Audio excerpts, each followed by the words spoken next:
In the winter of 1991, in the Apgujeong district of Seoul, there was a 9-year-old boy named Lee Hyung-ho, 3rd grade, one of the big Hyundai apartment towers, and a playground right in front of his building that was basically the center of his world. January 29th was a Tuesday, and for almost all of it, it was a good day to be 9. He got to eat lunch at a friend's house, and afterward, he went down to that playground, steps from his own front door, and at around 5:20 in the evening, the last grey light of a freezing day, people saw him there playing. And then dinner time came, and Hyung-ho didn't come home. His family went looking. The playground, dark, empty, the friend's house, he'd left hours ago. The stairwells, the parking rows, the neighbors. 6 o'clock became 8, became 10. A family out in the freezing dark, calling a boy's name. And then, at 11 o'clock, inside that apartment, the telephone rang. And the father picked it up. And it wasn't a relative, and it wasn't the police. It was a voice he'd never heard in his life. Calm, unhurried, and strangely, formally polite. And it said, "I have Hyung-ho. I'll call again in 2 days. Get 70 million won ready, and get a car with a car phone."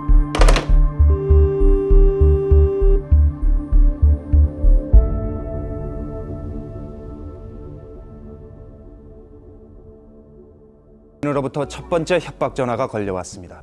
형호를 데리고 있다. 이틀 뒤에 전화할 테니 돈 7천만 원과 카폰이 달린 자동차를 준비하고 기다리고 있으라, 이런 내용이었습니다. So before the second call ever came, this family had to make the worst decision of their lives. The voice had warned them, reportedly, to involve no one. Every parent in that situation faces the same arithmetic. Call the police, and maybe they save him. Or maybe the man finds out, and you never see your son again. They called, and the police came in the only way they could, invisibly. No uniforms, no press. Detectives moved into the apartment and lived there, silently, beside the family, waiting on the line, which held right up until the phone rang and the voice on it said, "This is a detective from Seoul Police Station. Put the detectives there on the line." And that living room stopped breathing, because no detective was calling from Seoul. It was him. He had dialed a house full of hidden police officers, pretending to be one of them, to confirm it, and to make sure every person in that room understood. I know. The one thing the family had done in secret, the one bet they'd made with Hyung-ho's life, he'd just told them he could see it. And now, they had to sit with the question this whole ordeal would turn on. What does he do about it? What he did was start the runs. The first order sent the father to Gimpo International Airport at night, leave the money in the car park, and wait, and understand what this night is for each side. For the father, who pulled out of Apgujeong in the dark with 70 million won on the passenger seat, this is the night he buys his son back. Don't spook the man. Don't miss the spot. For the detectives shadowing him, this is the night it ends. A kidnapper has to walk up to a bag, and they'll be watching it. 2 traps pointed at each other in an airport car park. And nobody came. Hour after freezing hour. Every man in a coat, every set of headlights, nothing. The bag just sat there. And somewhere on the drive home, with the ransom still beside him and no son, the father had to carry the darker version of the question. Did he not come because he saw them? 2 days later, he got an answer of sorts. A new order sent him to a bakery in Chungmuro. And when he arrived, the bakery was dark, shuttered. And while he stood in the street working out what that meant, the phone rang. The bakery's closed. There's a chicken place nearby that's still open. Go there instead. He was watching. Not from some distance, from close. Close enough to see the same locked door. And if he could see the father, that clearly, everyone now had to assume he could see the men behind the father too. Which explains what the voice did next, because it's what you'd do if you knew the phone line had listeners. He went quiet. The calls thinned out, and notes started appearing instead. A slip of paper in a bin at a bus stop. A note under a stone pointing to the next note. The police had built their whole trap around the telephone. So he stopped needing the telephone. Night after night, a father alone in the winter dark, led across Seoul by pieces of paper. And every night, the men protecting him one step further behind. 지나자마자 보면 버스 정류장 있어요. 네. 거기 보시면 버스 정류장 옆에 쓰레기통 있습니다. 그 쓰레기통 맨 위에 보시면 종이에다가.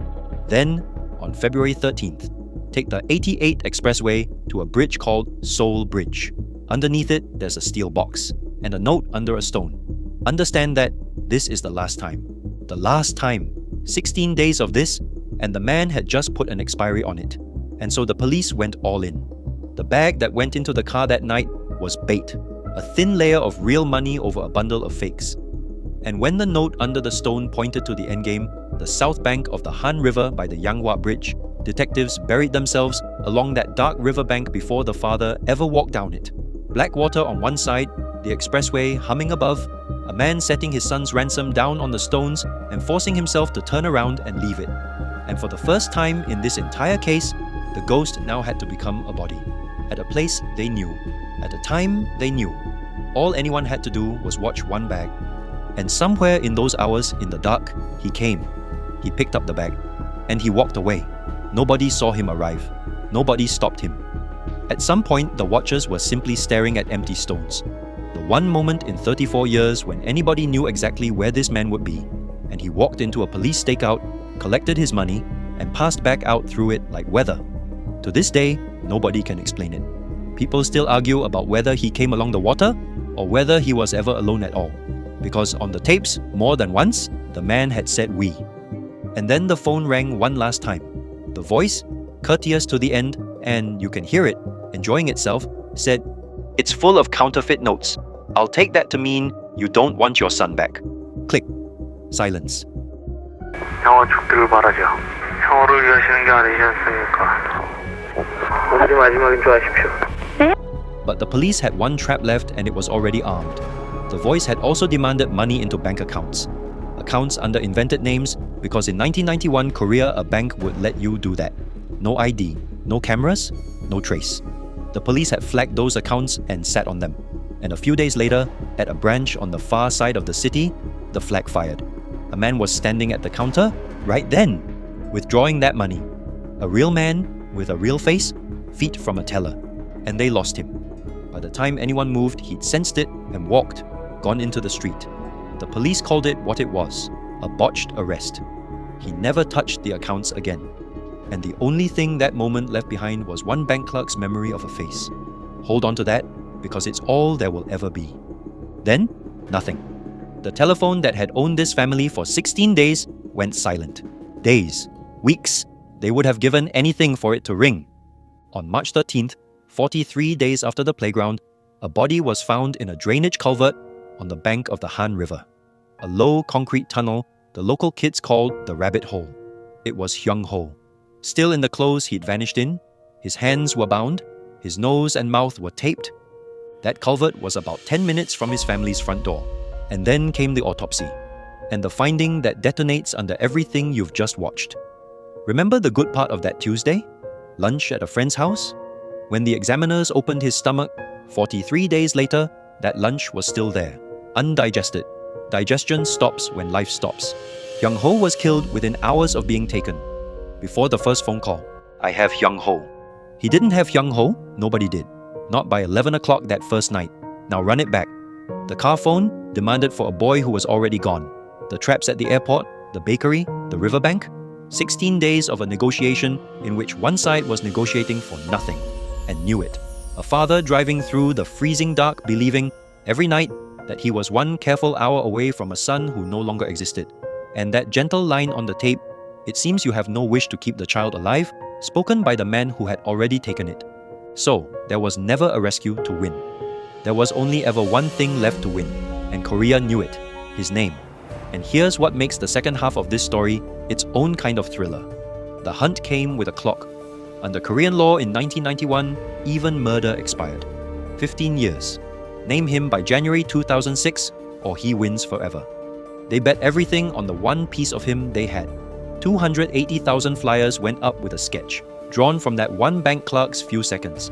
And then, they did something that, as far as I know, has never been done anywhere else. They copied the phone recordings onto 1,000 cassette tapes and sent them across the nation, so that somewhere a co-worker, a wife, a brother, would press play and go cold. 1,000 copies of a murderer's actual voice circulating through a country. Someone had to know it. Nobody called with the right name. The next year, Korea's flagship investigative program went on the air for the first time. Its first ever episode was this case. It has covered every dark file Korea produced since. It started here, It never closed it. And underneath all of it, the clock ran. 10 years, 14. And in January 2006, 15 years, almost to the day. From that 11 o'clock call, it hit 0. From that morning on, the man on the tape could walk into any police station, play the recording, say that's me, and walk back out free. The year after the clock died, a filmmaker made the last move on the board.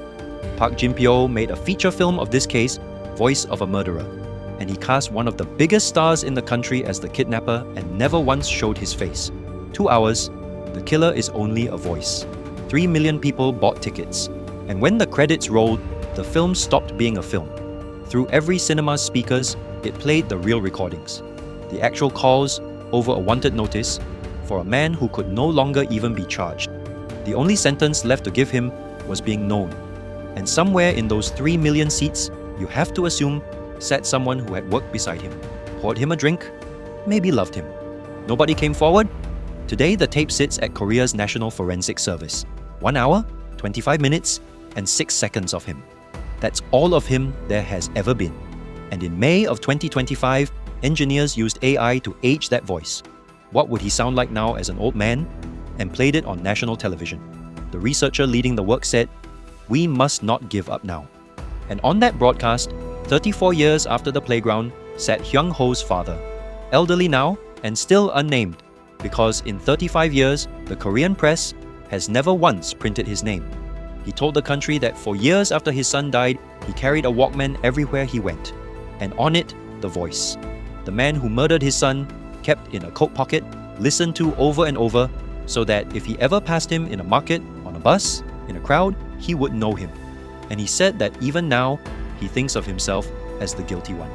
This man who answered every call, drove every route alone in the dark, and did every single thing that voice asked, while every system around him failed. And then he asked the country for the one thing he still wants. Please, remember that man's voice. Somewhere in South Korea, there may be an old man who once spent 16 winter days speaking softly into payphones. The law can never touch him. The father has even said that if he confessed and apologized at Hyung-ho's grave, he would forgive him. He got away with everything, except one thing: an hour and 25 minutes of his own voice, copied 1,000 times, played through cinema speakers, carried in a father's pocket, and aged now by machines that refuse to let it die.